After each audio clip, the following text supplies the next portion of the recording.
Alam nyo, after lunch, nag-ikot-ikot lang kami dito, somewhere around ng, not too far from here. Kasi before we moved here, I remember nung pupunta sa college ang anak ko, we check a lot of properties around. But since hindi kami used sa ganong neighborhood, actually, kasama ko yung anak ko na nagtitingin kami ng mga bahay. Nakita ko uli kanina yung mga bahay na tinignan namin since I was telling her na magda-downsize kami at kahit saan na kami tumira okay lang kasi ang importante is yung good only for the two of us kasi yung anak ko alam ko yan pagpunta niya ng college hindi na yan babalik. Alam ko yung anak ko hindi na yan kasi very independent yung bata na yun. Kaya sabi ko nak, it's okay. Pero nung nakita niya yung mga places, kasi we're trying to look for a place na hindi na katulad ng mga mortgage namin dito sa mga bagong bahay. And actually she told me, binigyan niya ako, kinwestiyon niya ako, are you sure ma that you wanna live here? Sabi niya ganon. Sabi ko naman I don't mind anak kasi importante not the school, not the environment, the important is yung mura na lang yung bayaran namin, di na kami kailangan sa pagbabayad, yung mahirapan ka pa magbayad.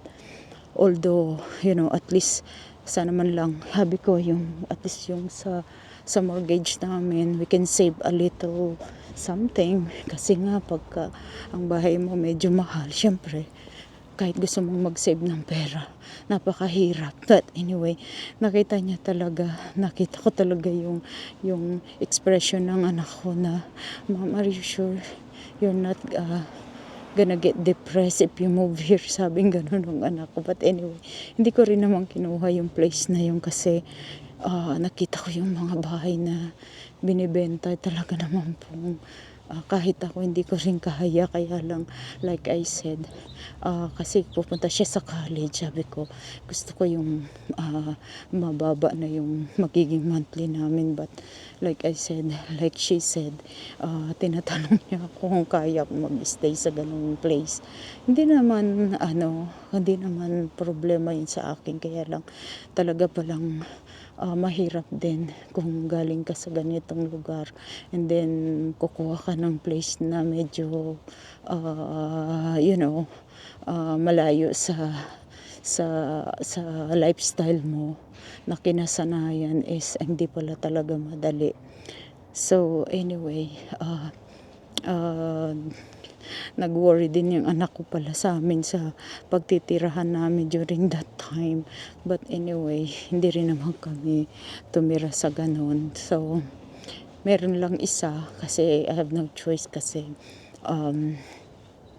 ang concern ko nga is yung I have to make sure na I have enough to support her sa college niya. But anyway, hindi naman pala masyadong nakakatakot dahil iisa lang naman siyang papaaralin namin. So, nag-survive naman kami sa lahat ng expenses na hindi siya kailangan bumaon sa utang. So, okay naman ang naging result. It's a matter of adjustment lang talaga. Anyway, ang libangan ko ngayon, nanonood ako ng mga ibang YouTubers na they are planning to retire in the Philippines. So, pinapanood ko kung ano yung mga dahilan kung bakit gusto nila sa atin. Nakita ko naman din, inaaral ko din, pinag-aaralan namin ang situation sa Pilipinas. Kasi siyempre it's a big changes yan, so kailangan not too much expectation kasi baka ma-disappoint kami. But anyway, nakita ko naman talaga na ang expenses dito is malayo, kaya I think we're gonna be okay kung we decided someday na diyan din sa Pilipinas mag-retired.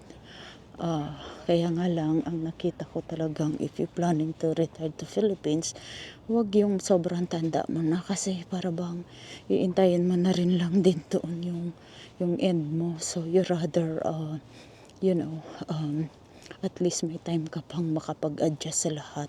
Like the weather, yung mga environment at yung mga style doon kasi nakita ko na talagang yung traffic is like yung convenience talaga nandito lahat pero sa nangyayari din ngayon dito para bang it's not easy na rin later on, hindi na rin magiging katulad ngayon na very convenience ang lahat kasi sobra na rin tao dito kaya maraming, although mapakaraki ng lupa ng Amerika but still is syempre ang mga tao nagsasama-sama rin sa isang place para sa trabaho. So darating din ang panahon na grabe na rin ang mangyayari dito kaya lahat yun pinag pinag-aaralan namin.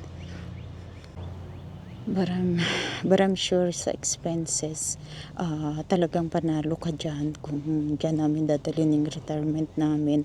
I mean, kahit di kami magtrabaho, we're okay, we're good, mabubuhay kami ng maayos. Dito kasi para bang forever ka talaga mag-work dito.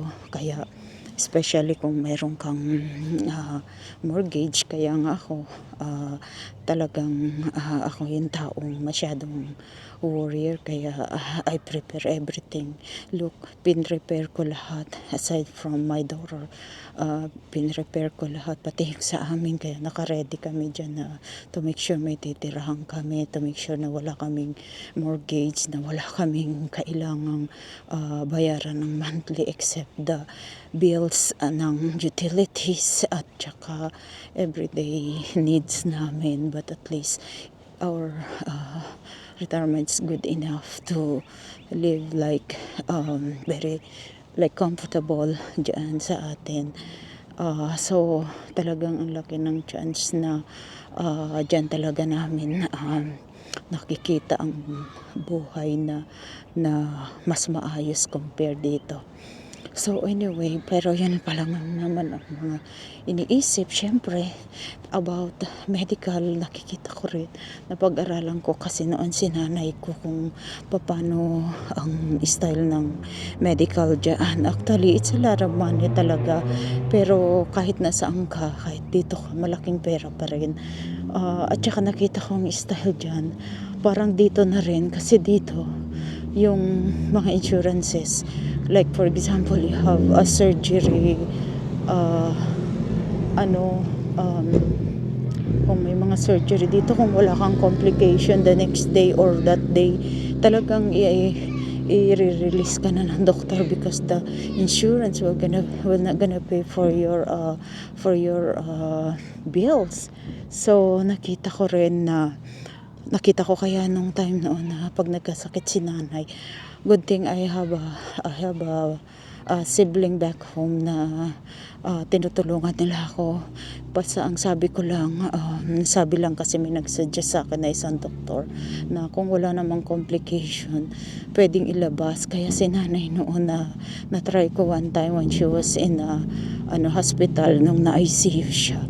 Actually yung ICU niya overnight plus how many days lang naman siya sa hospital kasi as long na stable pwede ko siyang pauwiin na kasi kung i-check lang naman yung mga blood pressure, yung mga vital niya, parang monitoring lang, pwede na iuwi kesa naman sa magbahid ka ng everyday expenses, everyday ng room mo plus the doctors, maraming kailangang bayaran so yun ang nalaman ko.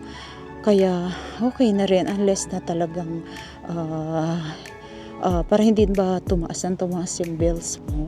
So that's the best I think. Kaya hindi naman ako gumastos ng ganun kalaki nung time na tinry ko. And then meron kasi akong kapatid doon na tsaka mga kaibigan na hilig kasi akong magtanong-tanong kung ano yung the best kasi I have a friend na nagkaroon siya ng cancer before and she told me nagkikemo siya ng free.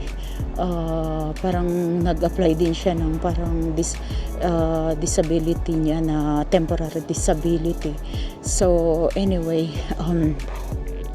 so na-provide niya yung mga medical niya free daw, sabi niya sa akin. Kaya nga sabi niya pinag-prepare niya ako pag in case na your mom need to do the dialysis, may way, sabi niya ganon. So all you have to do is complete the documents and pipila ka nga lang kasi it's a public hospital, but they will give you yung like for example yung mga dialysis na yan for free, or meron ka mang bayaran but it's not that expensive, plus the PhilHealth and yung mga discount pa.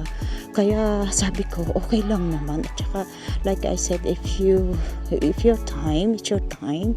Walang magandang hospital, walang magandang doktor, kaya marami palang magagandang bagay na rin na pwede nating i-appreciate sa mga benefits dyan sa atin. So medyo hindi na kami takot like before, kasi especially the medical, kasi kung i-compute mo, if we are paying medical insurance here, katulad namin, if we planning to retire at the age of 62, you know how much gonna be your social security. I don't think if we can afford to get health insurance, kasi ang health insurance dito for individual na walang trabaho. Actually kulang talaga yung social security namin just for the medical lang. So at least dyan sa atin pwede na yung everyday expenses mo, comfortable pa yung buhay mo, hindi ka papagod, hindi ka masaya ka pa, kasi yun ang the best yung mabuhay ka ng masaya ka, mabuhay ka ng hindi ka yung komportable ka, na hindi ka nag-worry, komportable ka sa lahat. Kaya alam naman natin ang buhay natin dyan, lalo na ako, I decided na mag-prepare talaga na may titirahan kami ng place na baka mas maganda pa sa lifestyle dito. So I think we're good, kaya I'm not worried about that.